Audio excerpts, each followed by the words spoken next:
In this video, Bitcoin is right now inside of a symmetric triangle here in the 4-hour time frame, and right now we are going to understand if is this going to continue into a bullish movement or a bearish movement. Well, stay tuned to know more.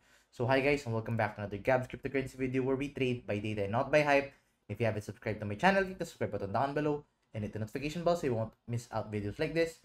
So yeah, let's now dive into this video and let's give you a quick recap of our previous analysis. So diba sa previous analysis natin, ang monitor natin was this weekly time frame na bullish cross here in the weekly time frame. So as you can see, in the weekly time frame, we finally had that bullish cross sa ating weekly stochastic RSI, and throughout the past Bitcoin move, whenever na we are seeing those bullish cross, we can definitely see a Bitcoin pump within the next few weeks and next few days.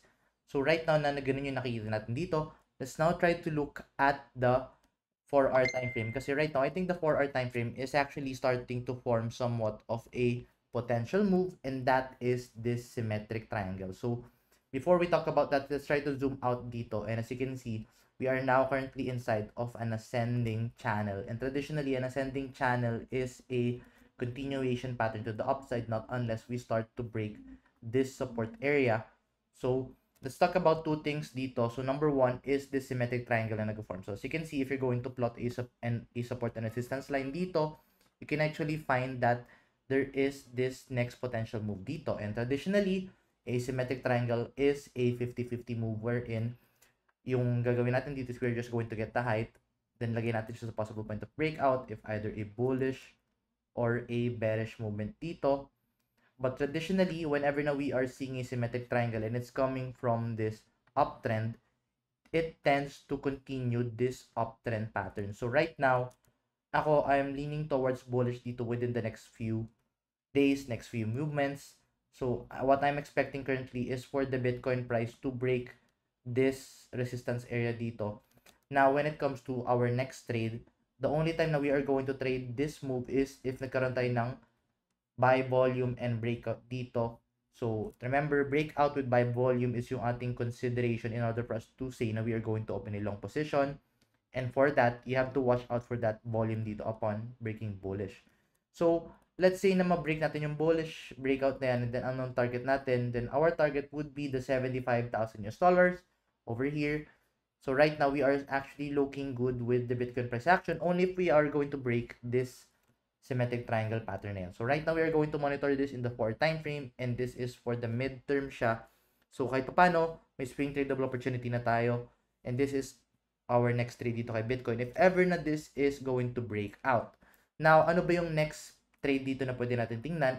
Yung next trade na pwede natin tingnan dito is this potential bearish breakdown. So, di ba nasabi natin yung bullish scenario, yung isang thing na sinasabi ko. Now, the other thing na gusto ko pag-usapan is this potential bearish scenario. And this bearish scenario is actually looking quite heavy kasi this is going to be a massive drop if let's say we are going to break this trend.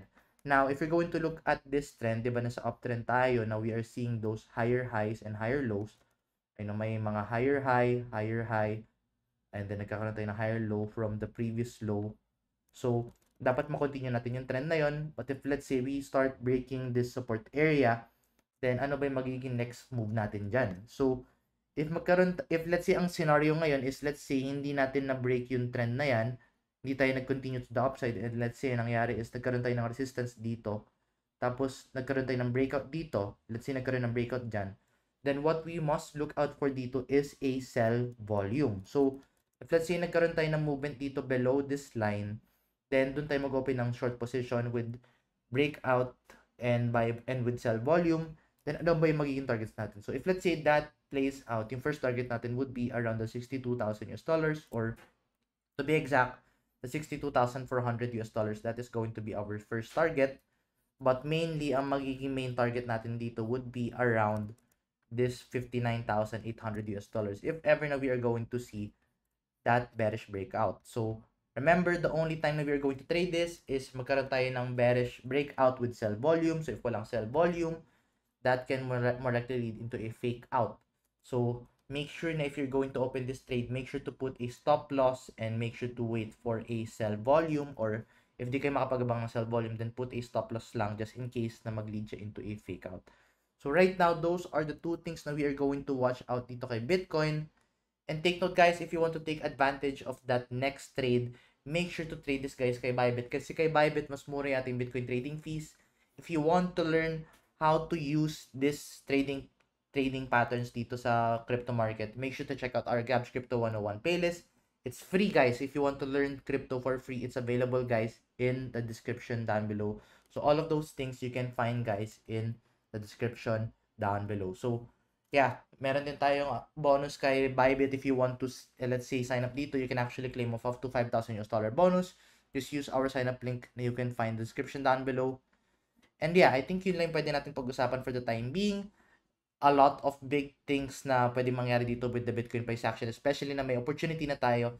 It's been a long time na since nagabang tayo ng malaking opportunity. And right now, may clear opportunity dito with the Bitcoin price action. So right now, we are going to monitor this next clear move.